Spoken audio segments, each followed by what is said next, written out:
Alright, let's just do it. I've been thinking about doing this video for a while, and now it's time. Hi, my name is Alterion, and today we're going to learn about React components.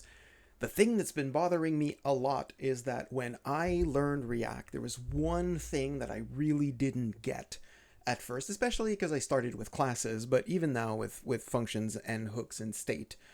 I was confused as to the rendering process and the way that React rendered. So, let me let you in on a little secret. It's all just functions.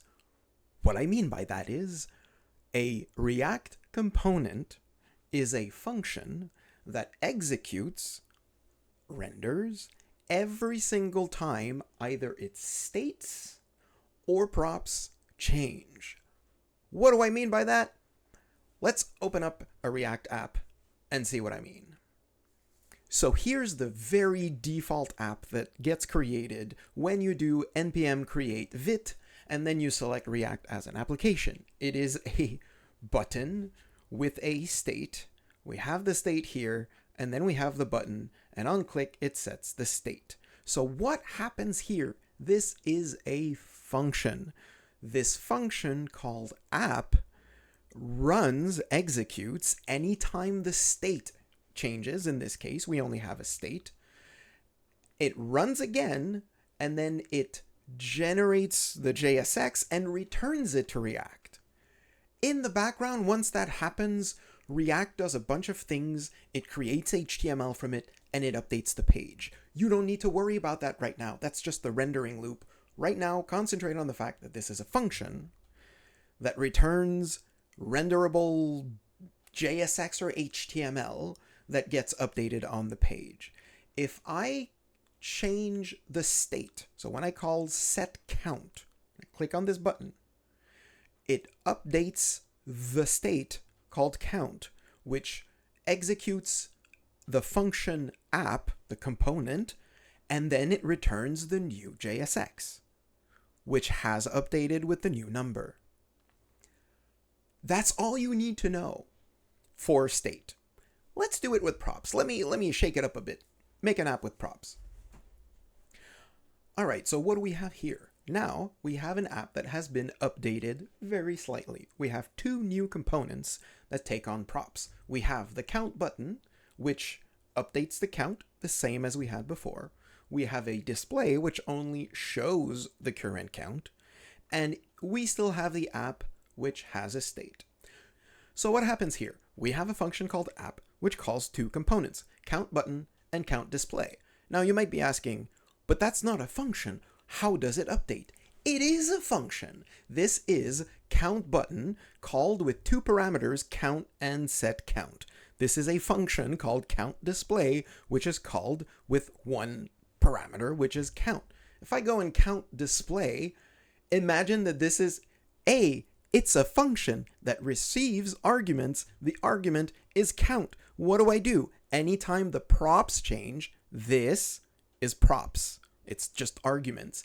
Anytime those change, this re-renders. It runs the function, returns renderable JSX, and if that's changed, it updates it on the page. If I go in my count button, if count or set count changes, either of these props, this function runs again, and then it returns a button where when you click it, it updates the state. And the state is right here. That's it. It's just functions. That's it. Now you might be thinking, but what about hooks? Let's create a custom hook. All right, so we got a custom hook. What's a custom hook? It's a function. So here's what happens. I have a hook here that will get count from local storage and just persist it. Whenever the count changes, it updates the local storage, and that's it. If I refresh the page, it saves the count. Very, very simple. The content is not that important. What is important is that app.jsx, the app function, runs the custom hook function anytime it runs. And anytime it runs, this custom hook runs, and then it returns values. And those values might have changed. And if they have changed, it causes state to update. And what happens when state updates? The app function runs again. But this time, that hasn't changed, so it just continues. As in, it hasn't changed. It doesn't need to update the state again, so it's going to just run the JSX, which is going to call those two function components, which are going to both return renderable JSX, which are going to be put in this, which are going to be sent to update to the DOM. That's it. A React functional component is a function that runs, executes, renders anytime its state or props change, returns renderable JSX or HTML, which is pushed to the page. But what about Context API? Well, the Context API is just a hook, and it's just a state that's more higher up and that's injected inside of the component. It's just a state.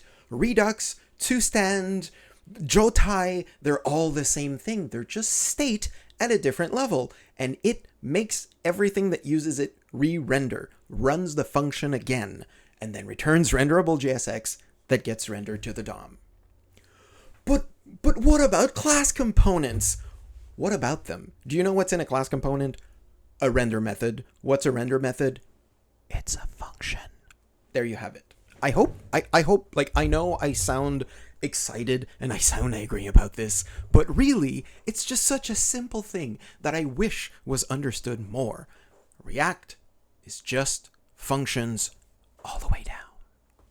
See you next time. Alright, end of the video. Editor Alterion here, a few minutes after I finished recording the other one, imported everything in DaVinci, did a few cuts. I realized that my camera was refocusing all the time. I realized that this microphone has a lot of puffs in it. I'll need to get a filter if I continue doing videos. The quality was not that good. It's my first video in years. Give me a break. If you want me to make more videos, don't forget to subscribe. There's a button somewhere around here. And I don't have any other videos for you to watch right now. Everything in my old channel was removed. But subscribe, like, comment below if you have any suggestion, feedback. You want to tell me I'm wrong, you want to tell me I'm right, you want to tell me thank you, praise me. It all flatters the YouTube algorithm. You know how it works. I don't need to explain it to you. You're a smart muffin. All right. Ciao for real.